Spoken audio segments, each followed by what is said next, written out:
معزز السامعینو،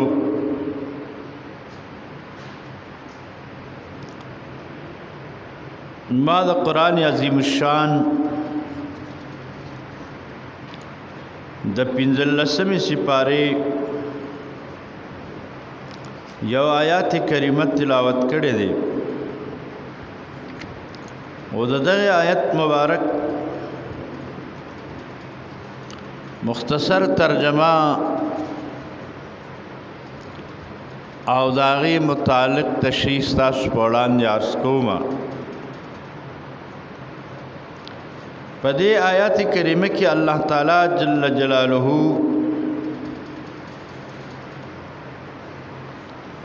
د مور او پلار په حق کې ارشادات فرمایلي دي او د مور او پلار احکامات ذکر کړي دي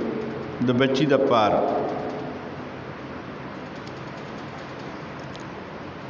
رب کریم جل جلاله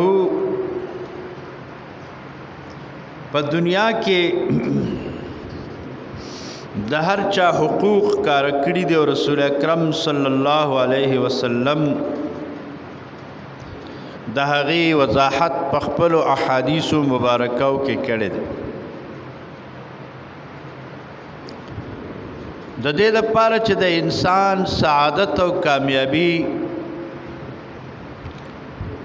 په دغه احکامو پوره کولو کې ده، په دغه تعلیماتو باندې په عمل کولو کې د انسان کامیابی الله چولې ده. په هغې کې دې آیات کریمه کې د هغې صحیح بیان ده چې رب کریم فرمایلی دي وقضا ربک الا تعبدوا الا ایاه. الله تعالی فرمایلی دي چې ستا رب حکم کړی دی، دا فیصله فرمایلی ده چې ستاسې به د هیڅ چا عبادت نه کوئ الا ایاه، مگر د رب کریم عبادت به کوئ. عبادت د الله تعالی بندگی ښکاره کول، عاجزی، تواضع، پنیت تا الوهیت سره چې هغه زمونږ الہ دی، زمونږ معبود دی، نو هغې ذات ته مونږ انتهایی تواضع کو، امید ته ساتو، یریګم ته او په دغه نیت باندې مونږ د رب کریم بندگی کو. په بندګۍ کې انتهایی عاجزي دا ده چې تندې په ځمکه باندې الله تعالی ته ږدو او کونډې او خپې او لاسونه لګو او تندې په ځمکه ږدو، رب کریم ته مونږه سجده لګو. دغه رنګې په نورو عباداتو کې مونږه د زړه د صدق الله تعالی ته عاجزي کوو په دې نیت چې هغه زمونږ معبود برحق دی، هم ته یریږو، هم ته امید ساتو چې زمونږ دا بندګي به قبوله کړي، زمونږ دا عبادت به قبول کړي، ځکه چې هغه ډېر عظیم ذات دی، هغه ډېر مقدس دی. مقدس او مقدس دا معنا چې ډېر په انتهایی پاکۍ کې دی. قدوس دی او پاکون کې د خپلو بندگانو لره د ګناهونو نه، نو چې څوک ورته توبه او عاجزي کوي او توبه وباسي نو ګناه معاف کوي، څوک ورته توبه نه وباسي عاجزي نه کوي نو هغه عذاب هم ورکوي. د الله تعالی ډېر صفات. نو رب کریم فرمای چې تاسو به صرف او صرف الله تعالی ته عبادت کوئ او دویم اطاعت ته، اطاعت ته الله هم روا دی او د رسول الله مبارک هم روا دی، او عبادت بغیر د الله تعالی نه د بل چا جائز او روا نه دی. او رب کریم پس د عبادت نه د مور و پلار ذکر کوي. وبالوالدین احسانا او د مور او پلار سره احسان کوي نیکی به کوي احسان هر هغه نیکی ته ویل شي هر هغه ښه سلوک ته ویل شي چې د مور پلار زړه په هغې راضي او خوشحالیږي او هغه د شریعت مطابق وي هغې ته احسان نه وایي که هغه د شریعت خلاف دی او مور پلار د په هغې راضي کېږي نو دا احسان نه دی دغې کې به تابعداري نه کوې په هغې کې به بیا خبره نه منې چې هغه د شریعت خلاف وي او چې د شریعت مطابق وي او موافق وي نو هغې کې به خبره مني دغې ته احسان وي د احسان ډېرې طریقې دي مور و پلار سره ظاهري نیکي کول خوراک څښاک جامه لباس ولا برابرول د سکونت او د اوسېدو ځای ولا ښه ساتل او روحاني احسان دا دی چې پټه پټه دعا ورته کول په دنیا کې او پس د وفات نه چې وفات شي ورته دعا کول بخنه ولا غستل قبر ته ورتل د هغې په روح باندې صدقه او دعا او خیرات کول دا ټول احسانات دي دې ته احسان ویل شي الہی کریم فرمائے اما یبلغن عندک الکبر احدهما او کلاهما کچره ورسیږي دا مور پلار ستا په ژوند کې بوډاوالی تا یا یو یا دواړه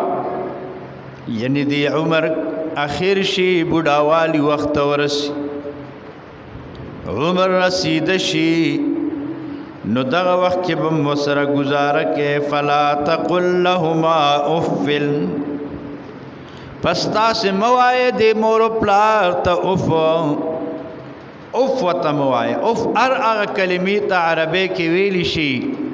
چې په هغې باندې هغې ته خفګان میلاویږي هغه لفظ به نه وی مقصد یې دا د دې آیات اف خو موږ پښتو کې هم ویلی شي چې یو سړی یو زیاتي کو موږ وی اف اف اف دا څه کوي نو اف په عربی کې په هر هغه معنا استعمالیږي چې په هغې هغې ته تکلیف رسي هغه به نه وی هغه خبره به ورته نه کوې په هغې به هغې له دک نه ورکې او که پښتو ته راواړی نو هر هغه خبره چې په هغې باندې د اف هغه علامې ښکاره کېږي دا لفظ هم نه وی ولا تنهرهما او تب دی دواړه رټیم نه رټنه به م نه کوې چې څه خبرو کې زرې ونیسې په خوله کې خوله په خوله جواب ورکې او رټې دا به م نه کوې مور پلار سره که هر څه درته ووایي به ته به جواب نه کوې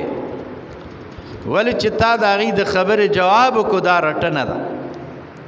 دا زورنه ده په دې مور پلار ته دک رسیږي وقل لهما قولا کریما او وایه د مور پلار سره خبره نه کریمه منه نیکه او ښکلې خبره ورسره کوئ داسې ښه خبره چې هغې زړه ته پې خوشحالي میلاویږي وقل لهما قولا کریما ښکلې او ښایسته خبره ورسره کوئ د تعظیم خبره ورسره کوئ د محبت خبره ورسره کوئ واخفض لهما جناح الذل او ښکته کې دې دواړو ته وزر د عاجزۍ من الرحمت د رحمت او د شفقت وزر څه معنا محدثینو دلته لیکلی دي چې د دې لاس ته ټیټ شي لاس ولا ښکل کړي واخفض لهما ښکته شي د مور و پلار ته یعنې ښکته کې د مور و پلار ته هغه وزرې لاسونه د عاجزۍ داسې د رحمت او شفقت داسې ایغ نیغ لاس مه ورکوئ لکه د متکبرینو بلکې په عاجزۍ ورته ښکته شي او لاس ولا ورکړي او علما لیکي چې لاس یې ښکل کړي ول چې د مور او پلار لاس کولول دا هم چې دی مستحب دی د علما او مشایخ لاس کولول دا مستحب دی اسی ټیټېدل ناجایز دی او د لاس کولولو لپاره جواز لري او دعام ولکوي وقر رب ارحمهما كما ربياني صغيرا دا دعا ولکوي چې اے پروردگارا ارحمهما زما پر مور پلار باندې رحم وکي ولی چې تا باندې د مور پلار ډېر حقوق دي کما ربیانی صغیرا لکه څرنګه چې دی زما تربیه کړې ده زما پرورش کړې ده صغیرن په حال کې د وړوکوالي زما کله چې زه وړوکی وم نو زما د مور پلار ډېر زیات پرورش کړې ده تربیه زما کړې ده مالې جامې وروړي دي مالې خوراک را کړې دي زه د ګرمۍ نه یخنۍ ته راوستم د یخنۍ نه ګرمۍ ته وړم او بیماری علاج زما کړې دي زمې هر قسم خدمت کړې دي ځانې اوږې ساتلې دي خو مالې خوراک راوړې دي دا ټول احسانات او پرورش د مور او پلار د بچی سره وي چې دی لا پیدا هم نی نو وي او چې پیدا شي نو بیا هم وي حتی تر بلوغ پورې مور او پلار د بچی خدمت کوي دا هغه خیال ساتي محبوب کریم علیہ الصلوۃ والسلام ته رب کریم دا آیات کریم را لګلې ده او په دې کې د دې تعلیمات احکامات بیان کړي دي ذکر رسول الله صلی الله علیه و آله وسلم مبارک فرمایلی دي دا حدیث مبارک دی دا عبداللہ ابن عباس رضی اللہ تعالی عنہما روایت ان رسول اللہ صلی اللہ علیہ وآلہ وسلم قال ما من ولد بار رسول اللہ مبارک فرمائی چند یو بچے نیکو کار او نیک عمل او دینداران ينظر الى والديه نظرة رحمت چې دی ګوري مور او پلار ته په نظر د رحمت او محبت او شفقت باندې الا كتب الله له بكل نظرة حجة مبرورا مگر الله دغه بچی د پاره په هر نظر کتلو باندې خپل مور پلار ته مقرره یو لیکي د پاره یو حج قبول شوی یو قبول شوی حج په وت الله پاک ور کوي قالوا صحابه کرام هو فرمایل وان نظر كل يوم 100 مره او کچره یو سړی مور پلار ته سل کرتی ګوري پورس نو بیان په ول الله قبول شوی حج ور کوي قال نعم الله اکبر واطيب نبی علیہ السلام وی او الله ډیر لوی دی واطيب ډیر خدي ډیر مهربان دی الله په ول جنت ور کوي دا حج په ور کوي قبول شوی ولچه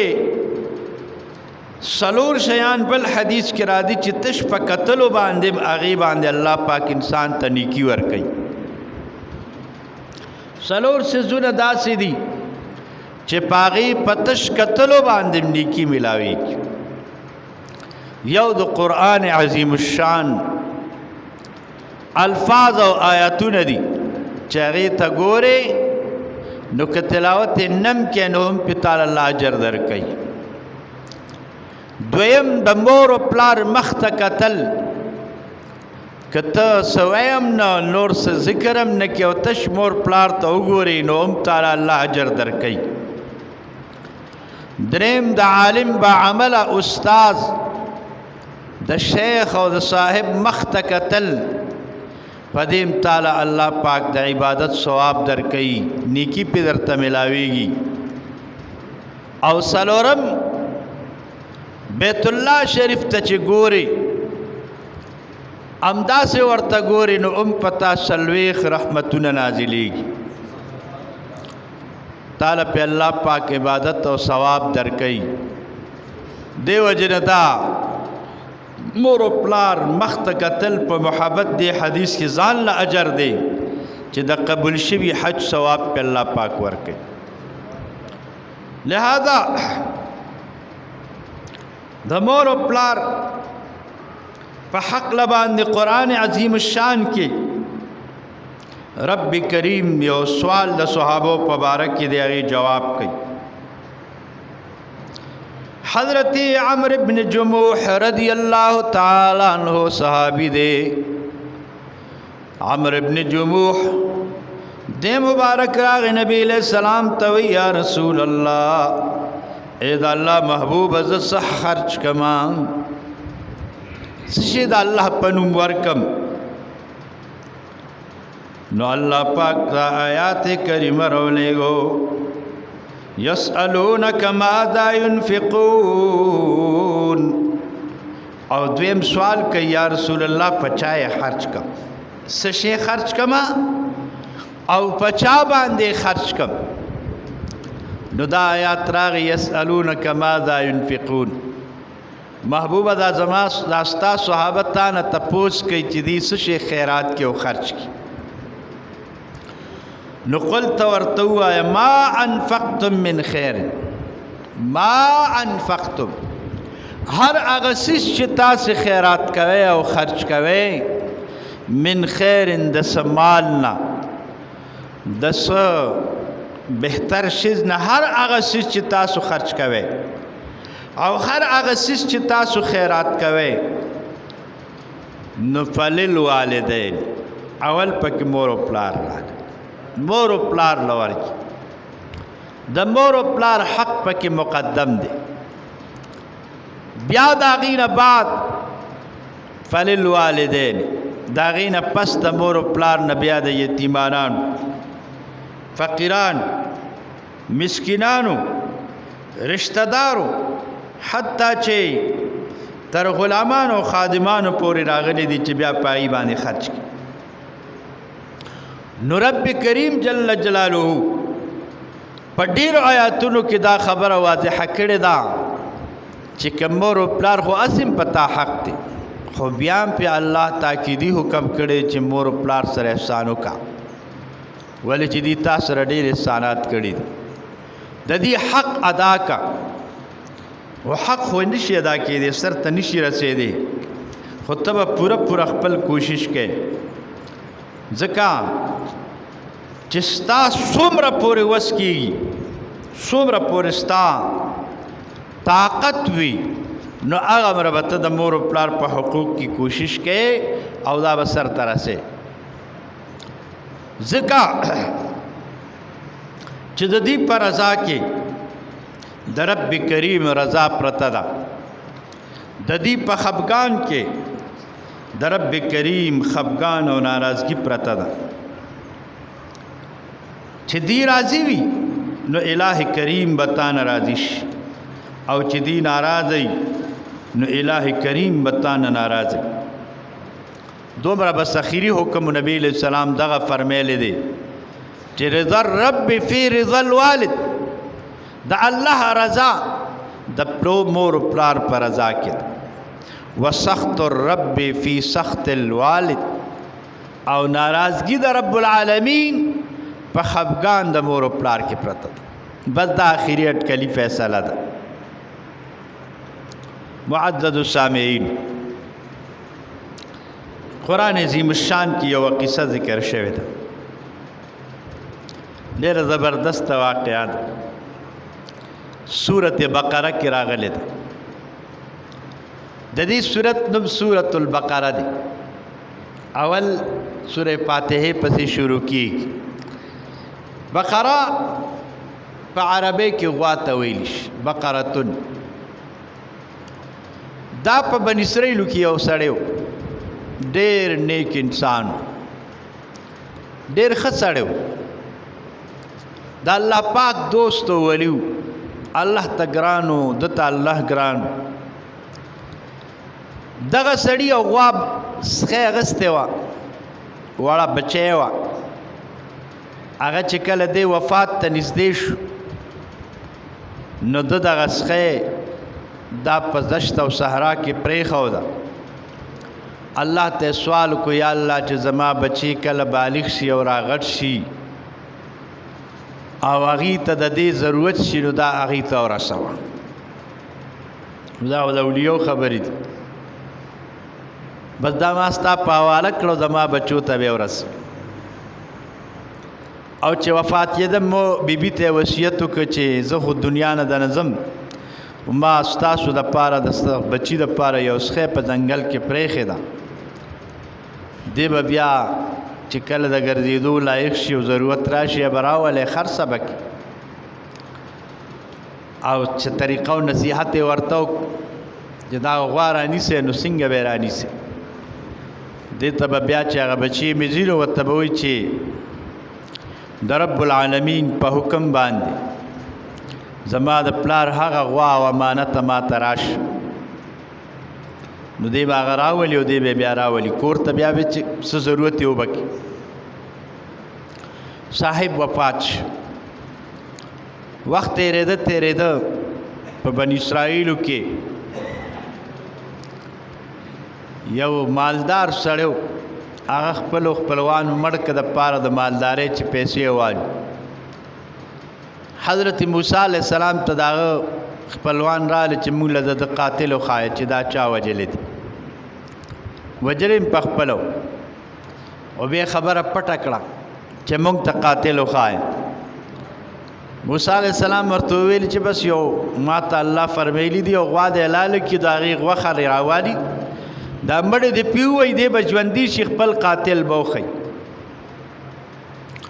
هغې ته دا خبره ټوقه ښکاره شو بني اسرائیل خو وي داسې هر حکم به یې په ټوقه ګڼل خبره یې په ټوقه وګڼله لاړل وایي موږ ورته څه وایو دی راته څه وایي پیغمبر په خبره کې به چون چرانه کړي چې څه درته ووایي هغسې به کوې داسې د استاذ په خبره کې د پیر و مرشد په خبره کې به چون چرانه کې چې څه درته ووایي هغسې به کوې چې د شرع مطابق بس دغه وخت کې دی باندې وخت راغی ضرورت راغی د بیبي ته او دغه بچي ته دی لاړ ورته وی لاړ شه بچیا ستا والد ګرامی په پلان کې ځنګل کې ستا یو امانت پرېښودلی دی لاړ شه هغه راوله خو پام کوه سورېږې به پې نه د لاس نه به یې ونیسې د غوږ نه سورلي به په هغې غوا باندې نه کې او سیده به یې راولې کور ته غوږ هم دې مات دا ماشوم نه چې لاړ ایله بلوغ ته رسېدلی دی هغه طریقې چې وکړه غوا ورته راله چې راله دی ورته وایي په ما باندې سور شه دا غوا ورته ګویا شوه په ما را سور شه راځه چې ځو دی ورته وایي نه ما ته مې مور ویلی دي چې سورېږې به ورباندې نه همداسې به یې راولي ایله دی وي نو بس چې را روان شو غوا ته بیا ګویا شو ورته وایي که سورلي دې را باندې کړې ولی هېڅ کله به زه ستا په قابو کې نه وې راغلی د مور خبره دې ومنله نو زه ستا تابعدار یم ځه چې ځو غوی چې راوسته کور ته مور ورته بچیه دا غوا خو دې راوسته سبا میله لګي دا بو د بازار کې به خرڅه کې خو په 3 روپۍ به خرڅی په زیاتو یې ورنه کړي کله چې دا ماشوم لاړه بازار ته غوی به یو سړی ور باندې پیښ شو بچیه غوا په څو خرڅی وي په 3 روپۍ باندې او ورته وایي خوښه دې نه ده چې 6 روپۍ درله درکمه 3 زیاتي شي ګره وایي نه مور به وایي چې په 3 به ورکوې په 6 یې نه درکړه ښه سره مور ته وایي څه چلو شوي ما خو په 3 خرڅوله خو یو سړي وایي چې په 6 یې راکمه چې نه مور مې وایي چې په 3 به یې ورکړي وایي ښه ده صحیح ده بله میلې ته بیا بوځه په 6 به یې ورکړي بیا چې میله راله بیا بوتله ورته وي بیا سړی پېښ شو یا بل بچیه دا غوا په څو خرڅې په 6 روپۍ وی خوښه دې نه ده چې 12 روپۍ درله درکم دا خو ډېره خشته ده ورته وي نه مور مې وایي چې په 3 به یې ورکې په 6 به یې ورکې په 12 نه بیا راغی بیا چې بله مقراله ورته وایي چې زه بل قاري له بوځه بلې میلې له چې بیا به ورته وایي ښه په 12 ورکه او زیاته به نه ورکې چې بیا لاړه بیا سړی پېښ شو یا بل په 100 په 12 وی خوښه نه ده چې په زیاتي راکړي خو دې ځل ورته مور ویلي چې دې کې څه راز دی دغه سړی به ته ونیسې ورته به وایې چې یاره څه چلو کو ته راته چلو ښایه دومره زیات قیمت خو څوک هم د ځانه نه وي او د آخر زمانې خلک خو ماشوم ډېر زر دوکه کوي بازار کې ته سودا لري که نه هغه ورته یو وي دی به ورته بله وي زموږ خلکو خو دا عادت دی که نه خو دغه زمانې خلک ډېر تابعدار وو نو چې کله وله بیا هغه راغې 12 ورته وایي نو دی ورته وایي چې یاره مور مې یو بله خبره کړې ده څه یې ویلي دي وی راته ویلي دي چې ورته ووایه چې دا خو ته اسم نه اخلې ځکه چې دې خبره کې څه راز دی خو څه چل دې سره وکړو دې غوا سره او ورته وایي بچیه زه فرشته یم او د دې دا قدر الله تاسو ته ښیي دا به نه خرڅوئ بني اسرائیلو کې به د دې حاجت پیدا کیږي خو چې کله تاسو له څوک راله او د نه یې غوستا نو ورته به وایئ چې د دې دا سرمن به راته د سرو زرو ډکوئ یعنې د دې په تول او په وزن به یې راله راکوئ سره زر هله به غوا درکوو ګینې بل چاله به نه ورکوو اوس د مور پلار په تابعدارۍ کې یو خبره کې څومره کمال پیدا شي خبره پوه شوې که نه دقه وه چې بني اسرائیل موسی علیه السلام ته رالل هغه ورته وی یو غوا لالکې هغې بیا رالل سمود بعد واپس رالل 100 کاله پس یاره جي دا څنګه غوا ده دا ځوانه ده که بوډۍ ده بیا هغه ورته وی دا نه ځوانه ده او نه بوډۍ ده یعنې نه بچی ده او نه بوډۍ ده بلکې درمیانه ده بیا لاړل بیا رالل یاره جي د دې رنګ څنګه دی هغه وایي د دې رنګ تک زیړه دی ګولډن کلر ده او دا مشقت داغ ور باندې نشته ډېره ښکلې او مزیداره ده او تصور ناظرین چې څوک ورته ګوري د هغه سترګې پرې ښایسته کېږي زړه پرې خوشحالېږي بیا لاړل بیا رالل بیا بل سوال وکړو چې یاره دا جوتي ده او که غیر جوتي ده رټ مرټ یې کړی دی که نه یې دی کړی نو چې دا تپوسونه کو مفسرین لیکي چې په دې قصه کې هم 100 کاله تیر شو دا ټولې نښې چې وکتې ګرځي بني اسرائیل آخر چې دقه کور ته راله غوا ورته میلو شو دا نه خرڅوی وي دا خرڅو په 100 د دې په وزن د دې په تول به سونه راکوئ هغې وی ښه صحیح ده هماغه په تول سونه یې ورکړه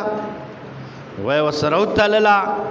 بیا هغې البوتله هغې لاله که د هغې غوښې څوک وایي د لکۍ غوښې را پرې کړه چا لیکلي دي چې د ژبې او مړې پروت و مغسې چې څنګه یې پې مړې ووو انیغ رمټ را پاسې ژوندی شو او وی ویلي چې زه د خپل تره زامن د دنیا او د دې پیسو دپاره وجلې ما او بیا پرېوت سړی صاحب مهربانه د مور او پلار د اتباع په باره کې رب کریم په دې واقعه کې ډېر عبرتونه ایښلي دي چې یو خو د مور او پلار احترام کې دومره کمال چې غوا ورته په ښه قیمت خرڅه شو دویم د الله د دوستانو د اولیاو د غواګانو قدرم الله کوي د هغې قدر خو کوي خو د غواګانو قدر هم کوي دا د یو ولی غوا وه ځکه دومره مقام اوچت شي تاسو پوهېږئ په خبره کې نو د الله د دوستانو د اولیاو د دې د ولایت او د بزرګۍ دا اثر دا تر 700 کالو پورې د هغې په خاندان کې چلیږي داغي پنوسو کړوسو کې دا سلسله جاری وي د الله د نیکانو بندگانو سره تعلق قائم ساتي د اولیاء کرام سره نسبت تعلق قائم ساتي ان شاء الله دنیا کې به مخی او آخرت کې به مخی. معزز السامعين یو عجیبه واقعه ده وختم تقریبا لک پاتې د خدا بل واقعه درته وایم چې دا ډېره زبردست واقعه ده. حضرت سلیمان علیه السلام ته الله تعالی وحی وکړه چې سلیمان پیغمبره د سمندر د غاړې طرف ته لاړ شه او ته به د سمندر په غاړه باندې په سمندر کې یو عجیبه نظاره وګورې. سبحان الله وایي چې خوب خو د نو تختی کړه تاسو نه به د سمندر د غاړې یو عجیبه نظاره به وګورئ. کله چې سلیمان علیه السلام لاړ ګوري چې آصف بن اکبر خیار رضی الله عنه وسره دی دا دغه زمانه ولی او وزیر مدد وته وی ځکه د سمندر کې یو غپو لګاو چې ولې چې کله غپو لګول چې ګوري یو قوبه پکې بیا مونږ هغه قوبه راوستا چراله داغي سلور دروازې دغه قوبه یو د ملغلرو دا یو د یاقوت دا یو د جواهرات دا سلورم د زبرجد سلور وانه دروازې کولو دي. اغا قوبه چې د سمندر سر ته راو رسیدا چې ګوري دا هغه دروازو باندې یو ساس کې اوبم دن قوبه ته نه دیتل او یو ځان پکې ولاړ دی مونږ کوي. سلیمان علیہ السلام چې ورغی عقوبې ته ور داخل شو ازوان چې مون نه فارغ شو تپوس ته کوي وځوانه دی وخت دی قوبه کې سکه د سونه زمانه نه ته په دی قوبه کې او دا مرتبه څنګه ته ملاو د چې سمندر کې اوسېږي او دروازې کولو دی او بن درځي تانل وندي دا څه چل کړي دی دا مرتبه څنګه خدای در کړي ده. او ته قربان زما پلار می پاره جوالیو مور می پسترګو نابینا شوی وړانداو ما او کال داغي خدمت کړو مسلسل او کال کله چې داغي د وخت قریب د وفات راغی نو ای دعا وکړه یا الله زمون بچیلا اوږد عمر ورک. بیا چې می پلار وفات کېدنو هغه دعا وکړه وی الله زما بچی له داسې ځای ورکه چې هغه ځای ته شیطان رسد نشي کېدی. وی چې کله دی وفات شو د هغې د وفات نه بعد زه ور سمندر غاړې ته رالم چې مې وکتل دا قبا د سمندر د منځ نه راووته او زه چې دی نو په دې قبا کې راننوتمه او بس دا قبا لاندې لاړه او د سمندر تل تخکته شو د هغه وخت راسې زه په دې قبه کېما او د رب العالمین عبادت پکې کوما ملز کوما عبادت کوما ذکر اسکار کوما. بیا ورته وی دا د چا زمانه وه چې ته دې ته راغلی وي وی قربان دا د حضرت ابراهیم خلیل الله علیه السلام زمانه وه. د چا زمانه وه؟ ابراهیم خلیل الله. حضرت سلیمان علیہ السلام چې حساب ولګو 2400 کال د دد بدې کې تیر شو